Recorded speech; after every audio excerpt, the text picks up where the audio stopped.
Salut à tous, c'est David de Weapon Review.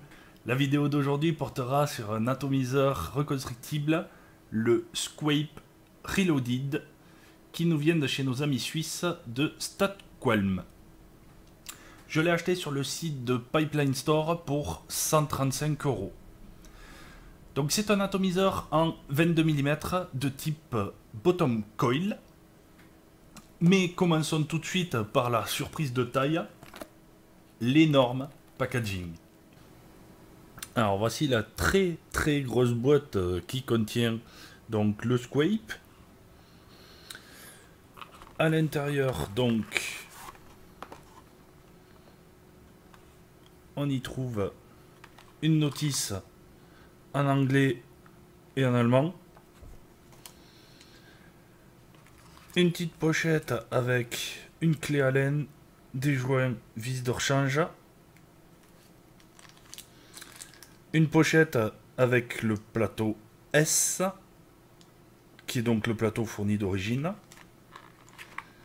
et bien sûr on y retrouve le Squape. Maintenant que le tour de propriétaire est fait, commençons tout de suite par la première partie, la base de l'atto. La base est constituée de 3 grandes parties. Donc la première partie, on va commencer par la bague qui possède 6 différents réglages d'airflow, ainsi qu'on remarque des petits crans à l'arrière qui serviront en fait à la base à tenir avec cette bille sur la base qui permet d'effectuer le réglage. Donc ici, très grande arrivée d'air, et avec la bague on règle ce qu'on veut, donc soit complètement ouvert,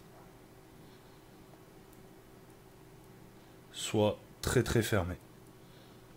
Moi j'utilise la troisième plus grande, qui est un tirant très agréable. La base, donc on distingue le numéro de série de l'atto, connecteur 510 standard réglable par petite vis. Ensuite, le plateau, là on voit qu'on est sur le plateau W, donc wide, qui est plus adapté au montage de type microcoil coton. Donc la fixation du coil se fait par ces deux petites vis, et le plateau est en métal traité non conducteur. Donc, ce qui fait que même si le coil touche les pattes touchent le plateau, ça ne fait pas de court-circuit. Voilà, et toujours la large arrivée d'air en dessous du coil. Ce qu'on peut déjà dire de cette base, c'est qu'elle possède une quantité de réglage assez importante au niveau airflow. On a vraiment le choix de trouver le tirant d'air qui nous convient. La possibilité de régler bien sûr le pin en fonction du mode. Et ensuite la polyvalence de ces plateaux. La seule chose que je regrette, c'est qu'il est fourni automatiquement avec le plateau S. Et honnêtement, en montage microcoil coton, on se retrouve très vite limité avec le S au niveau débit d'arrivée de liquide. Et donc, si on fait des montages assez forts au niveau puissance, on se retrouve avec le coton qui s'assèche beaucoup trop vite. D'où l'intérêt de prendre le plateau W, que je trouve très adapté au microcoil coton, notamment au niveau des gros diamètres de coil. Pour ce plateau, le W, il vous faudra débourser 18 € en plus, ce qui nous amène l'atto quand même à 150 €. Passons tout de suite à la deuxième partie, le tank. Passons maintenant à la partie tank qui possède la gravure Statqualm, qui est composée donc en moitié inox et Pyrex. Donc connecteur 510 standard, le pas de vis qui va venir fixer le tank à la base. On voit le Pyrex, il y a possibilité de l'enlever, il est maintenu par deux petits joints, les deux petits joints noirs. Bon, il y a une procédure bien particulière pour l'enlever avec un gant en latex, tout. Enfin, voilà. Si jamais vous cassez votre tank, vous pouvez le remplacer. Donc, il possède une deuxième pièce, ici, traitée de la même manière que le plateau de la base. Donc, pour qu'il ne soit pas conducteur. Et qui, donc, contiendra en fait la chambre et qui se fixe en le vissant à l'aide de la clé Allen qui est fournie donc à l'intérieur du tank. Voilà, on ne sert pas comme des brutes, c'est pas la peine. Et là, notre partie tank est assemblée. C'est ici qu'on viendra faire le remplissage du liquide. Ce tank est super bien conçu parce que au niveau de la protection du Pyrex, là on est au top. Très peu de chances quand même de casser le Pyrex en conditions normales d'utilisation, même s'il tombe, le tank va prendre un shoot, mais le Pyrex, peu de chances qu'il casse. Mais bon, ça peut arriver. L'avantage, c'est qu'on peut le changer.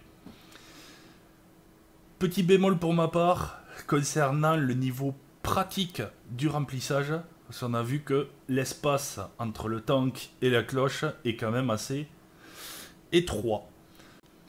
Passons maintenant au dernier petit point, le drip tip. Donc dernière partie, le drip tip standard, avec les petites gravures des petits triangles qu'on retrouve sur le tank. Double joint. Le drip tip est assez agréable et parfaitement assorti au reste de l'atto. Bon, évidemment, moi en ce moment, je suis en gros kiff sur les drip tip Teflon. Là, en l'occurrence, un drip tip Teflon de chez Frenchy Fog, qui je trouve passe à merveille sur le Squape. Passons un petit peu plus en détail maintenant le montage que j'utilise en Twisted Coil 0.20. Alors voilà moi comment je le cotonne. Donc là je suis en montage en Twisted 0.20 qui me fait à peu près 1,2-1,3 ohms sur 2 mm de diamètre. Et là je mets là en l'occurrence du coton bacon que je coupe à peu près 1 mm du bord et ensuite une fois imprégné que je viens replier dans les gorges. Il existe bien sûr de multiples manières de le coiler, hein. Là c'est juste un exemple, hein. Chacun est libre de choisir son Cantal, son inox, son fil titane, d'utiliser le coton qu'il veut, bacon, cardé, Kogendo, bref voilà, hein, faites ce que vous voulez. Voyons maintenant, une fois imprégné, comment se referme l'atto avec mon petit liquide de prédilection, le Riptide de chez Pinkspot. Et une fois que c'est bien imprégné et que le tank est rempli, ben il suffit de refermer comme ceci. Voilà, on fait son petit réglage d'airflow. Et ça y est, le Squape est rempli. Voilà, on a fait un petit peu le tour de techniquement comment se présente le Squape. C'est vraiment un très très bon atto, hein. Bon, c'est sûr, point négatif, le prix. Hein. 150 €, hein. On est quand même 2 fois plus cher qu'un Kefun. Bon, il est super qualité, mais est-ce qu'on a une vape 2 fois meilleure que le Kefun? J'en suis pas intimement convaincu. Bref, gros point positif, on peut recharger son atto sans outil. On dévisse juste, on remplit, on revisse, ça y est, c'est terminé. On peut même refaire son montage, changer son coton, refaire sa résistance, sans avoir à siphonner le tank. Gros avantage par rapport à un Kefun. Un Kefun, quand on se prend un dry hit, que le coton il est cramé, ben, on siphonne, on refait le montage et on re-remplit. Là, avec le Squape, pas besoin. Comme j'ai dit juste avant, moi je trouve ça pas top d'imposer le plateau S d'office avec l'atto. Ce qui aurait été cool, ça serait qu'on puisse faire le choix, si on veut un plateau W, un plateau S.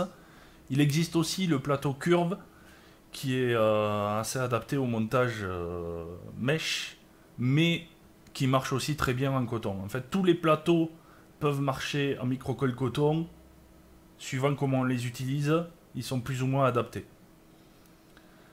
Voilà, que dire de plus?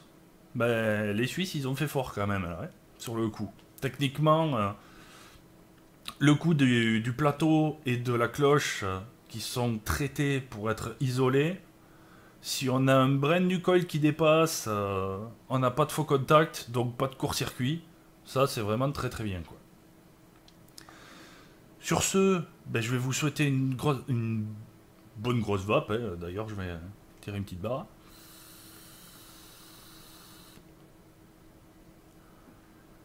Je vous dis à très bientôt. Retrouvez-moi sur tous les moyens habituels. Facebook, YouTube, Google+, le site, le Skype, la totale, comme d'hab. Sur ce, bonne vape et gros nuages à tous.